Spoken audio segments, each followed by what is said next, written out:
작년 8월 15일 광복절이 주일이었습니다. 그 주에 우리가 그리스도인의 나라 사랑이라는 제목으로 설교를 한번 했습니다. 오늘은 6월 호국의 달, 내일 현충일을 앞두고 그리스도인의 나라 사랑이라는 제목으로 두 번째 말씀을 나누도록 하겠습니다. 먼저 작년에 나눴던 말씀들을 잠시 짧게 복습해 보는 시간을 갖도록 하겠습니다.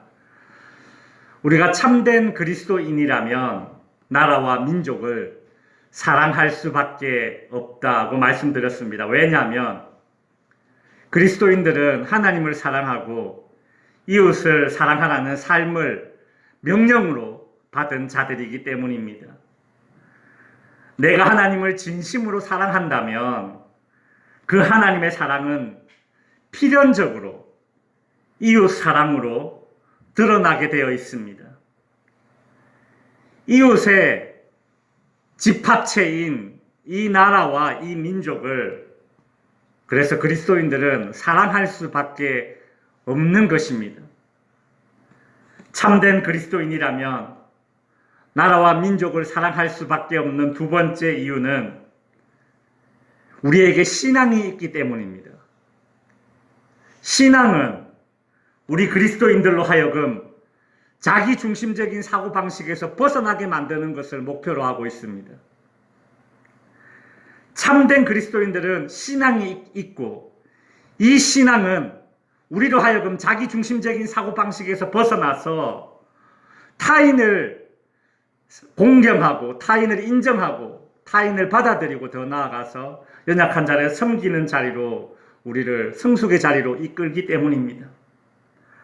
하여 여러분 믿음이 성장하고 성숙해질수록 내 이웃의 넓은 단위인 이 나라와 민족을 사랑하게 되는 것입니다.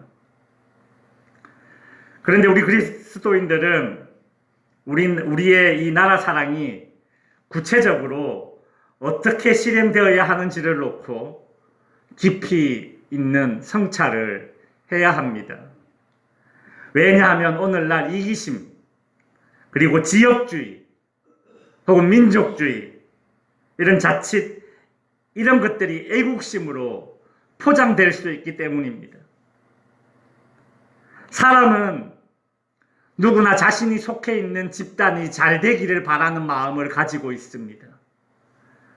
문제는 내가 속해 있는 그 집단이 잘 되기를 바라는 마음이 도를 지나쳐서 다른 사람에게 피해를 주는 것으로 이어지면 이것은 매우 잘못된 것이죠. 예를 들어서 사진 하나를 보여드리면 여러분 이 일본 집회를 보셨을 것입니다. 누굽니까? 일본의 집회인데 이토 히로부미입니다. 이 일본 사람들은 이 이토 히로부미를 자신들의 지폐에 새겨 넣었습니다. 근대 일본의 기틀을 마련했기 때문에 그를 존경하고 애국자로 위인으로 추앙하고 있습니다. 그런데 우리나라뿐 아니라 2차 세계대전에 피해를 입은 많은 이 아시아의 여러 나라의 입장에서 보면 이토 히로부미는 비극의 원흉입니다. 따라서 이런 이토 히로부미는 일본을 위해서는 애국했다라고 할 수 있겠으나 그 애국은 잘못된 애국심입니다. 그것은 애국심이 아니라 무엇입니까? 이기심입니다. 내 나라가 잘 되자고 얼마나 많은 아시아 지역에 있는 국가들을 고통으로 몰아넣었습니까? 얼마나 많은 재산과 자유와 목숨을 빼앗겼습니까? 여러분, 그 애플 TV에서 빠칭코라는 그 드라마, 미국에서 만든 드라마인데 한국 드라마입니다. 우리 일제강점기 시대의 배경으로 다루고 있는 그 빠칭코라는 그 드라마를 지금 미국 사람들도 많이 보고 전 세계적으로 얼마나 이것이 인기가 있는지 모릅니다. 그 빠칭코라는 영화를 보면 참 얼마나 우리가 일제시대 때 큰 고통을 당했는지 알 수 있습니다. 참 얼마나 많은 재산과 자유와 목숨이 빼앗겼고 내 나라에서 나는 쌀을 내가 먹지 못해서 눈치 보면서 그 쌀을 겨우 겨우 얻어서 자기 딸 결혼식에 그 쌀로 밥을 지어서 그 사위하고 딸하고 먹고 그렇게 결혼식을 치르게 하는 그런 장면들을 보았습니다. 여러분, 이토 히로부미의 그런 애국심, 그 나라 사랑하는 그 방식은 내 몸을 사랑하듯이 네 이웃을 사랑하라는 주님의 가르침이 가르쳐준 그런 애국심이 아닙니다. 우리 그리스도인들은 이와 같은 짝퉁 애국심이 아니라 순수한 애국심을 가지기 위해서 성경에 나오는 민족을 사랑했던, 나라를 사랑했던 그런 믿음의 사람들의 애국, 애족의 모습을 살펴봐야 할 것입니다. 무엇보다도 성경에 나오는 믿음의 사람들의 그 애국, 애족의 동기를 살펴보아야 합니다. 도대체 그들이 무엇 때문에 그렇게 애국, 애족하게 되었는가? 그들의 무엇이 애국심으로 이어졌는가? 어떤 동기로 민족을 그렇게 사랑하게 되었는지를 우리는 성경을 통해서 발견해내야 되는 것이죠. 그래서 그런 마음과 그런 동기로 나라와 민족을 사랑해야 하는 것입니다. 가장 먼저 우리는 우리의 삶의 본이 되시는 예수 그리스도의 애국 애족의 삶을 살펴보아야 할 것입니다. 예수님께서 애국 애족의 삶을 사셨습니다. 오늘 우리가 읽었던 본문 누가복음 19장 41절 42절에 보시면 예수님께서 예루살렘 성을 바라보시면서 가까이 오사 성을 보시며 어떻게 하셨습니까? 우시며 이르시되 너도 오늘 평화에 관한 일을 알았더라면 좋을 뻔하였거니와 지금 네 눈에 숨겨졌도다 라는 말을 합니다. 이제 곧 멸망할 예루살렘 성을 바라보면서 로마에 의해서 이 무너질 예루살렘 이 성전과 성벽을 바라보면서 예수님께서 우셨던 것입니다. 여러분, 예수님께서 이 땅에 살면서 우셨다는 기록이 성경에 3번 나옵니다. 첫 번째가 나사로의 무덤 앞에서 예수님께서 우셨습니다. 죄 때문에 죽어야만 하는 그런 인생들을 불쌍히 여기는 예수님의 울음이셨습니다. 예수님의 두 번째 울음은 겟세마네 동산에서의 울음입니다. 십자가를 앞두고 인성을 입으신 예수님께서 그 십자가의 시험을 앞두고 고뇌와 약함을 겪을 수밖에 없는 모든 인간들의 고통에 동참하시는 울음입니다. 세 번째는 오늘 본문에 나왔던 이 감람산 위에서 멸망당할 예루살렘 성을 바라보시며 조국을 위해 흘렸던 눈물입니다. 예수님의 이 눈물은 인류에 대한 예수님의 사랑이 백성 사랑, 나라 사랑으로 확인된 케이스라고 할 수 있을 것입니다. 여러분, 그리스도인의 애국, 애족은 바로 이런 모습으로 나타나야 합니다. 예수님은 모든 인류를 사랑하는 그 인류에 기반한 나라 사랑, 민족 사랑을 품으셨던 것이죠. 과거 일본의 이토 히로부미처럼 오늘날 저기 공산주의 러시아처럼 내가 내 나라와 내 민족을 위한다는 것이 결코 다른 나라와 다른 민족에게 해가 되는 것으로 실행되지 않아야 하는 것입니다. 성경적인 애국 애족, 예수님의 애국 애족은 결코 이율배반적이지 않는 애국 애족입니다. 두 번째로 모세를 살펴봅시다. 모세가 이스라엘 백성들을 이집트의 노예 생활에서 이끌어내어 광야로 나왔습니다. 시내산에서 하나님께 10계명을 받고 내려왔는데 그때 이스라엘 백성들은 모세가 하나님께 10계명을 받을 그 40일을 참지 못하고 그 사이에 금송아지를 만들고 우상을 섬겼습니다. 모세는 죄 지은 이스라엘 백성들을 향한 하나님의 진노를 달래기 위해서 출애굽기 32장 30절에서 32절에 이렇게 말합니다. 이튿날 모세가 백성에게 이르되 너희가 큰 죄를 범하였도다. 내가 이제 여호와께로 올라가노니 혹 너희를 위하여 속죄가 될까 하노라 하고 모세가 여호와께로 다시 나아가 여짜오되 슬프도소이다. 이 백성이 자기들을 위하여 금신을 만들어 싸우니 큰 죄를 범하였나이다. 그러나 이제 그들의 죄를 사하시옵소서. 그렇지 아니하오면 원하건대 주께서 기록하신 책에서 내 이름을 지워버려 주옵소서라고 말했습니다. 모세는 이스라엘 백성들의 그 타락한 모습을 보고 매우 안타까워하면서 그 안타까움에서 그치는 것이 아니라 하나님 앞에 이 나라, 이 민족의 그 타락상을 놓고 이 죄를 용서해 달라고 기도하였습니다. 하나님, 이들의 죄를 용서해 주기 싫으면 만약 나의 이름을 당신의 생명책에서 지워주시고 차라리 이들을 구원해 주십시오. 이런 애국애족의 마음을 품고 그는 나라와 민족을 위해서 기도했던 것입니다. 여러분, 우리가 어떤 부정한 모습, 어떤 타락한 모습, 어떤 악한 모습을 보고 평가하고 비평하기는 쉽습니다. 판단하기는 쉽습니다. 에이, 더러운 세상, 부정과 비리가 가득한 그런 모습을 보고 손가락질을 하기는 쉬우나 그 모습을 보고 그 죄악을 놓고 하나님 앞에 그 죄악을 용서해달라고 기도하는 것은 참 어려운 일이죠. 모세는 자기에게 저주가 내릴지언정 이스라엘 백성의 죄를 용서해달라고 하나님께 간구하며 매달렸습니다. 모세는 악에 대한 비판에서만 그치는 것이 아니라 선에 대한 갈망이 있었습니다. 나라와 민족 가운데 악한 모습이 있다면 그 악한 모습을 그저 비판만 하는 것이 아니라 손가락질만 하는 것이 아니라 이 나라와 이 민족이 선해졌으면 좋겠습니다. 하나님, 정의로워졌으면 좋겠습니다. 하나님, 이 나라와 이 민족에 정말 정의가 실현되었으면 좋겠습니다. 그런 갈망이 있었습니다.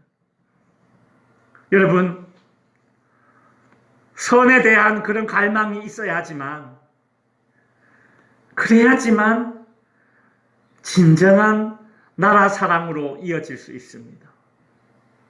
여러분, 선에 대한 갈망이 없이 그저 내가 속한 집단이 잘 되기만 바라는 것은 마치 브레이크가 없는 자동차를 모는 것과 똑같을 것입니다.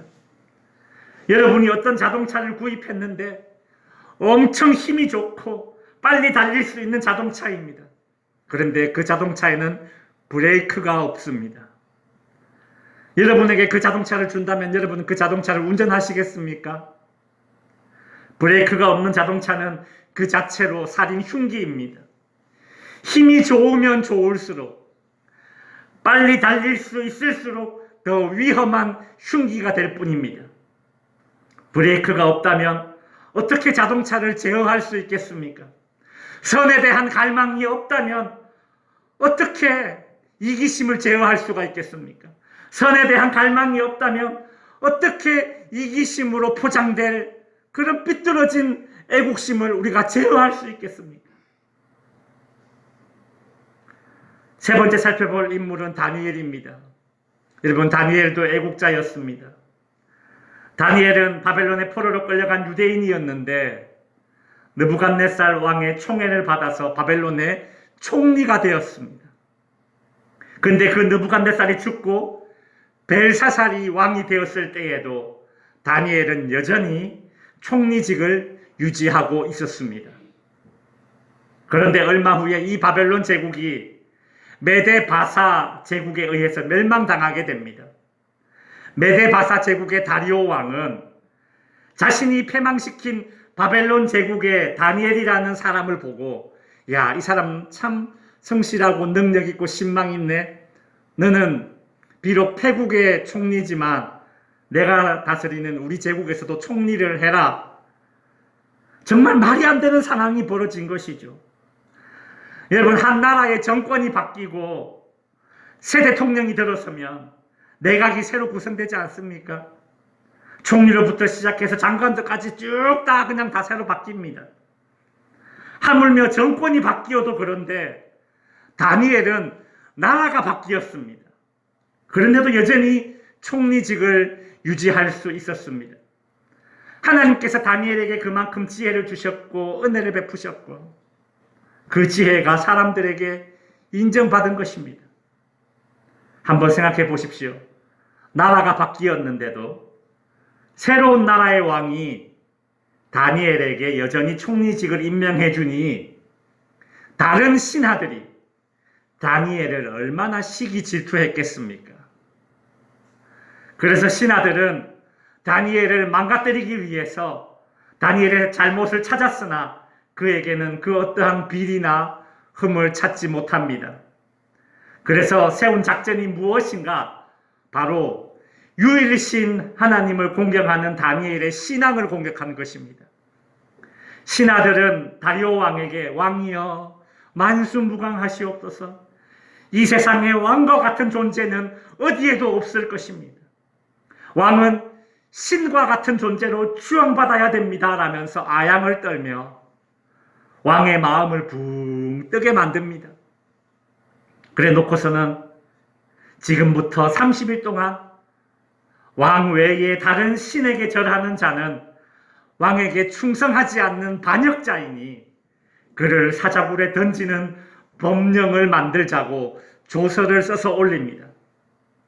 엄청난 칭찬을 받고 추앙을 받고 마음이 붕 떠버린 이 다리오 왕은 깊은 고민도 하지 않고 그 법령에 도장을 찍어버립니다.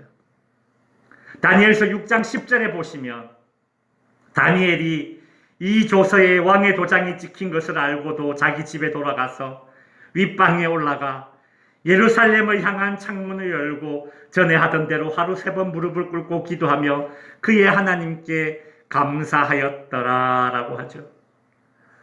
다니엘은 조서에 의인이 찍힌 줄 알고도 그의 고국 예루살렘을 향하여 하루에 3번 기도하기를 멈추지 않았습니다. 여러분, 다니엘의 애국은 어떤 동기에서 시작된 애국 애족입니까? 바로 하나님 공경함이 애국 애족으로 이어진 케이스입니다.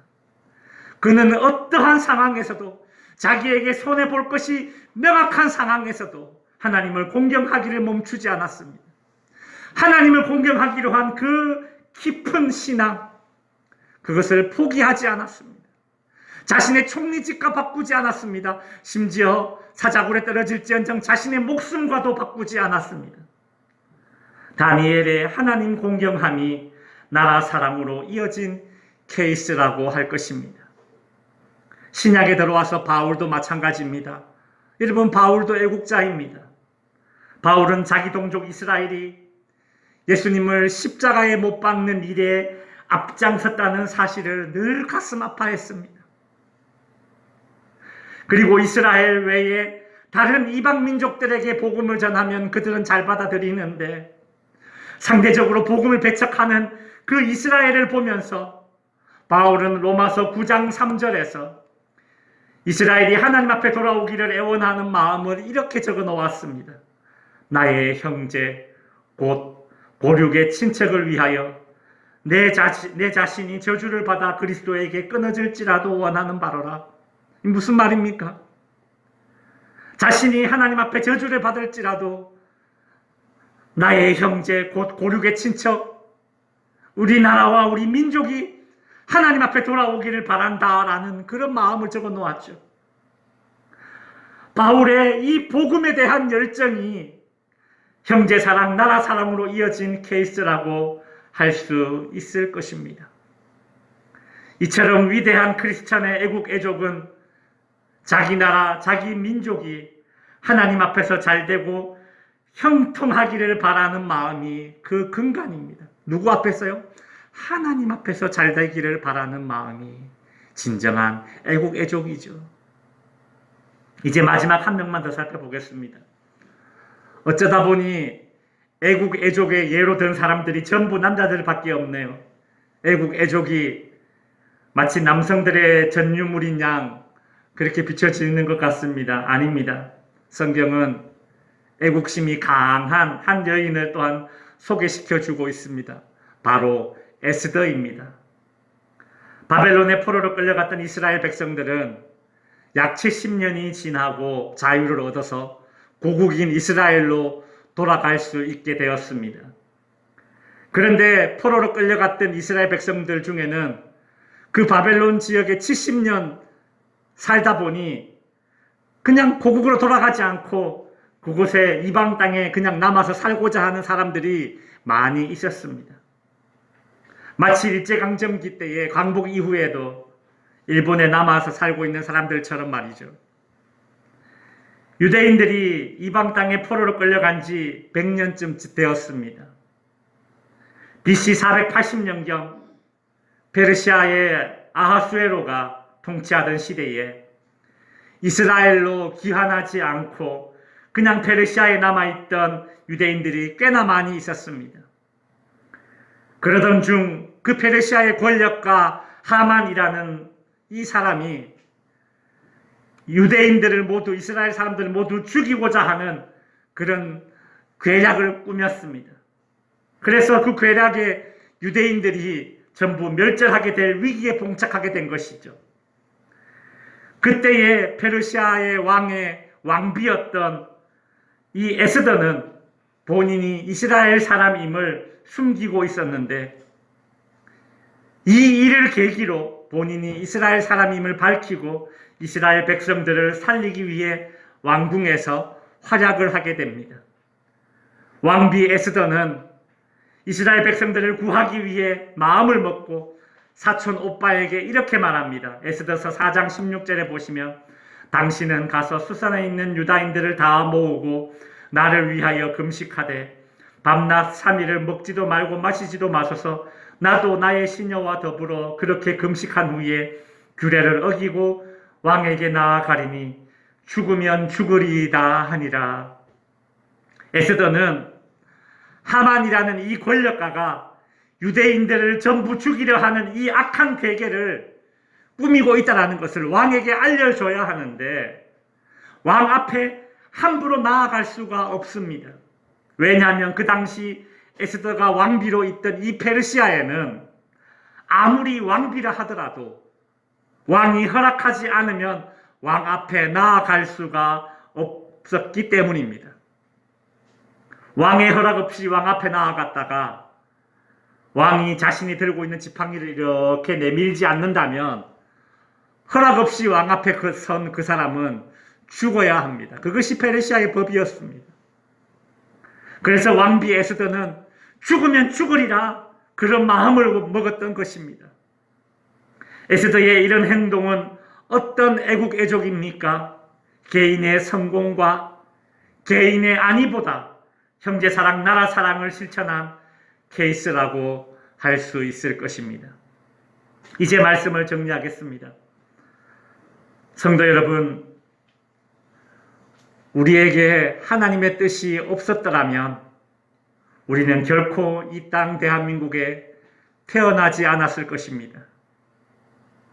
우리가 가져야 할 애국심은 바로 여기에서 시작합니다.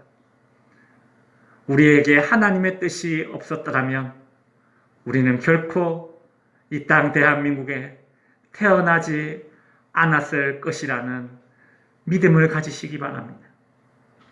때문에 우리는 이 나라의 문화를 사랑하고 민족을 사랑하고 자신에게 주어진 의무를 다해야 합니다. 오늘날 우리나라의 젊은이들에게도 배타적인 그런 모습이 나타나고 있습니다. 국수주의의 모습이 마치 애국심인 양 그렇게 비춰지고 있습니다. 여러분, 인터넷상에 주고받는 젊은이들의 대화 가운데 그 리플들을 살펴보면 정말 심각한 그런 국수주의, 배타주의의 모습이 우리나라 젊은이들 가운데도 있습니다. 내 이웃을 내 몸과 같이 사랑하라 하신 하나님의 말씀을 기억하여 이 땅의 그리스도인들은 진정한 영혼 사랑에서 나오는 이웃사랑, 크리스천의 애국심을 가져야 합니다. 우리의 이웃사랑의 마지막 종착지가 자기 민족, 자기 나라가 아니라 이제 그것을 뛰어넘어서 백인도 흑인도 품을 수 있는 그런 큰 그릇이 되어야 합니다. 그것이 우리 그리스도인의 사명입니다. 예루살렘과 사마리아와 온 유대와 땅끝까지 이르러 내 증인이 되라고 하신 우리 예수님의 명령이 우리에게 주어졌기 때문입니다. 여러분, 애국심은 종착지가 아닙니다. 애국점은 출발점입니다. 가서 모든 족속으로 제자를 삼으라 땅끝까지 이르러 내 증인이 되라 하신 주님의 명령을 실천할 수 있는 위대하고 큰 믿음의 애국자들이 되기를 바랍니다. 하여 이 땅의 그리스도인들로 인해서 이 나라와 이 민족이 복받는 나라와 민족이 되어야겠습니다. 한국교회의 교인들 때문에 이 나라와 이 민족이 복받는 나라와 복받는 민족이 되었으면 좋겠습니다. 여러분들 때문에, 여러분들의 애족으로 인해서 이 나라와 이 민족이 복받는 민족으로 세워지기를 주님의 이름으로 축원드립니다. 기도하겠습니다.